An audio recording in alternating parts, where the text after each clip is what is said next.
ناخن پالش لگائے، وضو کرے وضو نہیں ہوگا، غسل کرے غسل نہیں ہوگا، جسم ناپاک ہے، اس کا جسم پاک نہیں ہوا، قرآن پاک کو ہاتھ نہیں لگا سکتی، قرآن پاک کی تلاوت نہیں کر سکتی، اسی حالت میں فوت ہو گئی، ناخن پالش لگی ہوئی ہے، اس کو موت کے بعد غسل دیا گیا، اس کا جسم پاک نہیں ہوا، جسم ناپاک ہے، اس کا جنازہ پڑھنا بھی جائز نہیں۔ ہمارا کوئی قصور نہیں، ہم ناخن پالش خرید کر لے آتے ہیں کہ یہ لگا۔ میرا خیال ہے مسئلے سخت ہو گئے ہیں، ہمارے جماعتی ساتھی ناراض ہو گئے ہیں۔ میرا خیال ہے میٹھے میٹھے مسئلے کرتا تو آپ خوش ہوتے، اب مسئلے سخت ہو گئے ہیں نا۔ ہائے ہائے، سنو، آپ صلی اللہ علیہ وسلم نماز پڑھنے کے بعد حضرت فاطمہ رضی اللہ عنہ کے گھر میں پہنچے۔ میری مائیں اور بہنیں بھی سنیں جن تک میری آواز جا رہی ہے۔ حضرت فاطمہ رضی اللہ عنہ گھر میں نہیں تھی۔ میری بیٹی کہاں ہے؟ آپ انتظار میں؟ تھوڑی دیر گزری، حضرت فاطمہ رضی اللہ عنہ سامنے آ رہی تھی۔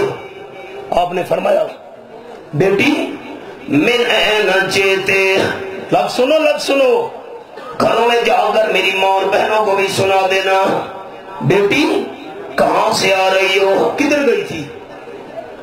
حضرت فاطمہ رضی اللہ عنہ نے جواب دیا، ابا جان یہ میرے محلے میں پڑوس میں ایک بندہ فوت ہو گیا تھا، اس کے گھر میں تعزیت کے لیے گئی تھی۔ آپ تعزیت کو کیا کہتے ہیں؟ لاسیوا۔ تعزیت آپ سمجھ گئے نا، افسوس، ارمان، فاتحہ خوانی۔ اب خیال، اور صلی اللہ علیہ وسلم نے فرمایا، میری بیٹی فاطمہ یہ بتا، تم مرنے والے کی قبر پر تو نہیں گئی تھی؟ سنو سنو، مرنے والے کی قبر پر تو نہیں گئی تھی؟ حضرت فاطمہ رضی اللہ عنہ نے جواب دیا، نہیں ابا جان میں مرنے والے کی قبر پر نہیں گئی تھی، مجھے آپ صلی اللہ علیہ وسلم کی بات یاد ہے، لعن اللہ زائرات القبور، جو عورتیں قبروں کی زیارت کے لیے جاتی ہیں ان پہ اللہ کی لعنت۔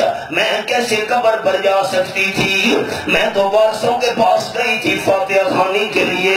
آپ صلی اللہ علیہ وسلم نے فرمایا، میری بیٹی فاطمہ پہلے تو تم نے لعنت والی بات سنی ہے، جو عورتیں قبروں کی زیارت کے لیے جاتی ہیں ان پہ اللہ کی لعنت۔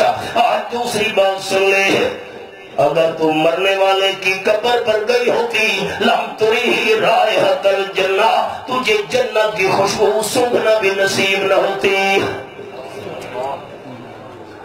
ہمارا کوئی قصور نہیں کہ ہم عورتوں کو خود بابا پڑھ لے جاتے ہیں، ہمارا کوئی قصور نہیں۔